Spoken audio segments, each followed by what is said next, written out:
Part 4, going through the Prosetta, the four winds.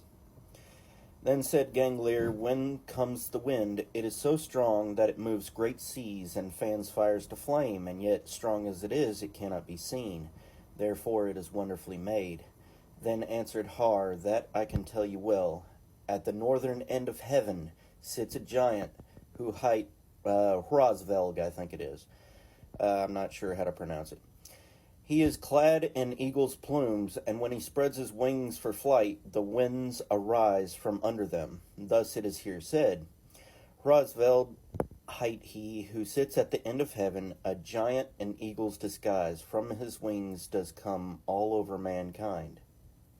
The Bible in Revelation 7:1, and after these things I saw the four angels standing on the four corners of the earth, holding the four winds of the earth, that the wind should not blow on the earth, nor on the sea, nor on any tree. These characters in Norse mythology are called Asas, or the Aesir. And this is relative, but all throughout the Bible, it speaks of similarities to them, no matter where you look. Asas, angels, maybe, but I don't know about that one. The Bible does have a word that's close. Revelation 7:6, of the tribes of Aser were sealed 12,000. Okay, that word right there, Aser or Aesir. In Luke 2:36, there was one Anna, a prophetess, and the prophetesses in Norse mythology also saw the future with Seidr and stuff of that nature. The daughter of Phanuel, the tribe of Aser, she was of great age. Okay, Revelation 7:6 in Strong's, tribe of Aser. Let's see how to pronounce it. Okay, so proper noun, Uncle Aesir. Aesir. That's how you pronounce it. The Bible also talks about the lion, the lamb. Okay, but actually it doesn't. The Prose Edda constantly talks about wolves and Fenrir, and it is commonly thought in the Bible that there is the lion, the lamb, but doesn't technically exist. It is found in multiple passages that it's actually the wolf and the lamb. Isaiah 11:6, the wolf shall also dwell with the lamb, and the leopard shall lie down with the kid, and the calf and the young lion and the fatling. Though it's a coincidence, wolves are somewhat to be saw as an evil thing or some type of omen. Hence Fenrir coming and breaking loose at Ragnarok or apocalypse time. Events. Okay, so I'm going to say the same event that happens in both texts, but I'm going to give the Bible verse for it so you can just look it up yourself. Stars hurled from heaven, Revelation 6:13. Mountains will shake, Revelation 6:15 through 16. But there's multiple earthquakes. It's basically happening almost anytime something godly happens, like Jesus showing up or every time he's seen. Wolf devouring sun and moon, Revelation 6:12. Sea rushing over the earth or tsunami, Revelation 12:15 through 16. Jormungandr vomits venom for land and sea, Revelation 8:10 through 11. And it does speak of poison in the water, though it comes from a star. Heavens are rent, and sons of Muspelheim come riding in Voluspa, Revelation 19:14. Surtur riding in first. Horsemen war, maybe? They come to stay because of the Bifrost bridge breaks, Revelation 21. Sons of Muspelheim, effulgent bands or shining bright radiant army. Angels? Loki or Loki as a beast, he seems to lead Hel or Muspelheim and its army, but being that he's someone powerful, somewhat of an archangel or some other deity relating to Lucifer, Satan, whatever you want to call him. But all are in both texts, and the opposite side of good and bad, and same happens in Norse myth.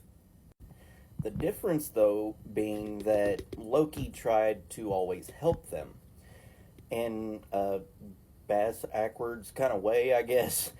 Sleipnir, Odin's horse, that came from Loki. Thor's hammer, the handle got cut too short, but he kind of liked that. And that instance came from Loki.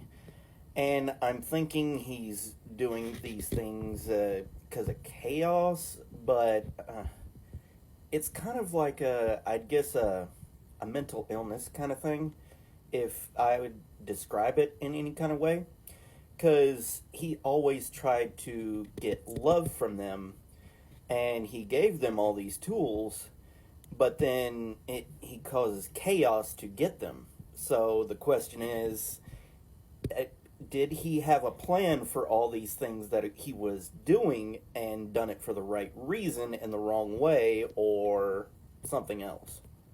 Now, the reason I say that mental illness part is because they have books out about everything. BPD would be kind of similar. They have this book, I Hate You, Don't Leave Me. And that's basically Loki, from what I read at least. There was a constant conflict between them, but he was constantly trying to give them stuff and love them as well and get love from them. BPD is constantly trying to seek validation or love from people. So just to explore this a little bit further, see if this sounds like Loki. Fear of abandonment, and that's one of the symptoms.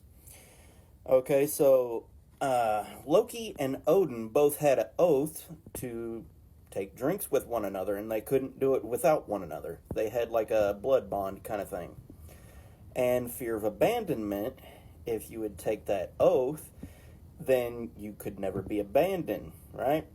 Okay, so unstable relationships, unclear or shifting self-image, chaos, impulsive self-destructive behaviors, self-harm, extreme emotional swings, chronic feelings of emptiness, explosive anger, which in the text it says that Loki was so angry that he got locked up in the cave down there and snake venom dripping on him, that the earth would have earthquakes.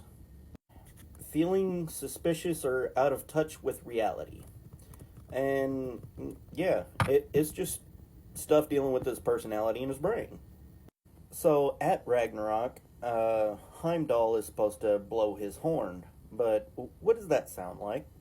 Now the 7 angels who had the 7 trumpets prepared to blow them. The first angel blew his trumpet, and there fell hail and fire mixed with blood, and these were thrown upon the earth, and a third with earth was burned up, and a third of the trees were burned up, and all the green grass was burned up. So the Norse, while these things are happening, Heimdall stands up, blows with all his might in the Galahorn, and awakens all the gods who thereupon hold council. Odin rides to Mimir's well to ask advice of Mimir and himself and his folk, then quivers the ash Yggdrasil, and all things in heaven and earth fear and tremble.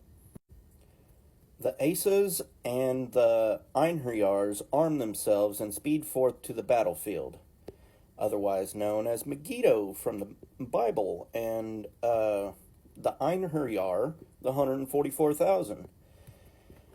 Okay, so going further, Odin rides first with his golden helmet, resplendent Bjarni, and his spear Gungnir. He advances against the Fenris wolf. Thor stands by his side, but can give him no assistance, for he has his hands full in a struggle with Midgard serpent, Jormungandr.